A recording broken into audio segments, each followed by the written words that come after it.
Lecture du jour, bonjour. Et ce matin, c'était la première lettre de Jean. Alors, comme si tu as lu avec moi, tu as vu qu'il y avait énormément de choses à dire. J'ai même pris plein de petites notes parce qu'il y aurait trop de choses à dire. Donc je ne sais pas trop, j'essaie de faire un résumé très rapidement.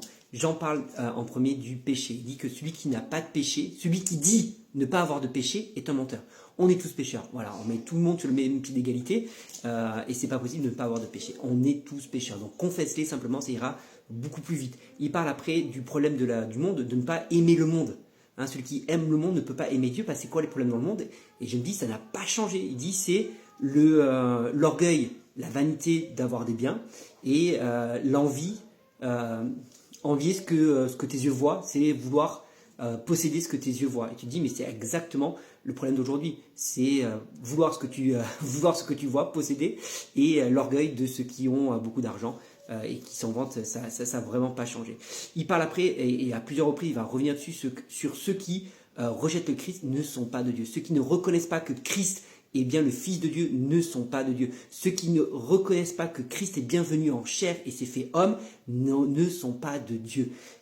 Il est très clair sur le sujet. Il est très clair et pour moi, il n'y a vraiment pas d'ambiguïté. Il parle également, il dit que ceux qui sont, pour revenir un peu sur le péché, ceux qui sont unis à Christ sont sans péché.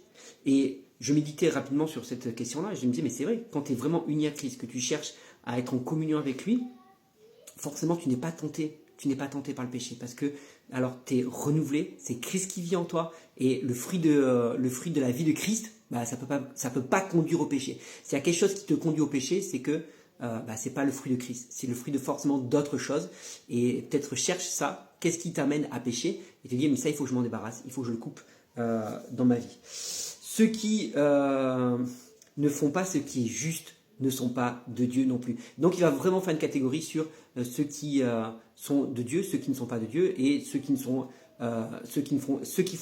ce qui n'est pas juste. Celui qui n'aime pas non plus reste dans la mort. Il parle de l'amour parce que Dieu est amour. Et si Dieu est amour et que nous sommes ses enfants, alors nous devons aimer également. Et d'ailleurs, Jean dit que parce que Dieu nous aime, il nous appelle enfants de Dieu. Parce que Dieu nous aime, il nous appelle ses enfants. Et ça, c'est vraiment une clé importante. Il dit, mais si Dieu est amour et que nous sommes ses enfants, nous devons être aussi des enfants d'amour. Je résume un petit peu. Et il dit, comme Christ a donné sa vie, nous aussi, nous devons donner notre vie. Et celui qui appartient à Dieu, celui qui est enfant de Dieu, doit aimer comme Dieu aime. Et aimer comme Dieu aime, ça fait partie aussi de donner sa vie pour les autres et de manière concrète. Il dit, et ça j'aime beaucoup ce verset dans Jean, il dit, n'aimez pas seulement en parole, mais aimez en acte. Et l'amour, c'est pas juste des belles paroles, c'est avant tout des actes qui se prouvent envers son prochain.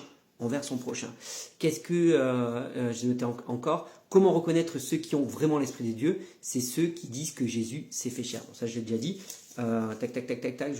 J'essaie de revenir un peu sur tout. L'amour vient de Dieu. Affirmer que Jésus est le Fils de Dieu, c'est aussi ça, appartenir à Dieu. Et ceux qui ne refusent d'affirmer que Jésus est le Fils de Dieu n'appartiennent pas à Dieu. Il parle également de l'amour qui n'a pas peur. Quand on aime, on n'a pas peur. Et parce qu'il parle du retour de Jésus bientôt, il dit, mais si tu es rempli de l'amour, si tu aimes vraiment Dieu, alors tu n'as pas peur de son retour. Si tu as peur de son retour, c'est que tu as des choses à te reprocher. Et si tu as des choses à te reprocher, c'est que ta vie n'est pas clean, ta vie n'est pas droite. Mais si tu aimes vraiment Dieu, tu es enfant de Dieu, tu aimes Jésus, tu confesses Jésus, tu n'as pas peur de son retour. Au contraire, tu attends son retour. Donc vraiment, chose très importante. Toujours pour continuer sur l'amour, il dit, mais celui qui dit aimer Dieu mais ne pas aimer son frère est un menteur. Tu ne peux pas aimer Dieu et ne pas aimer ton frère, c'est pas possible. Parce que si tu es rempli de l'amour de Dieu, Dieu aime aime ses enfants. Et donc si tu n'aimes pas ton frère qui lui aussi se dit enfant de Dieu, c'est qu'il y a forcément un problème quelque part. Aimer Dieu, c'est quoi encore? C'est garder ses commandements. Eh oui, aimer Dieu, c'est obéir à sa parole. Tu ne peux pas dire que tu aimes Dieu et ne pas obéir à sa parole. Qui est vainqueur du monde? C'est parmi les dernières choses que j'ai notées. Celui qui croit que Jésus est le Fils de Dieu, ça j'ai déjà parlé un petit peu. Et celui qui a le Fils, dernière phrase très importante, celui qui a le Fils a la vie. Voilà, énormément de choses, il faudrait développer tout ça, mais j'ai pas le temps en 5 minutes de développer tout ça. Dis-moi toi ce que tu as retenu dans cette première lettre de Jean, et puis je te dis à bientôt.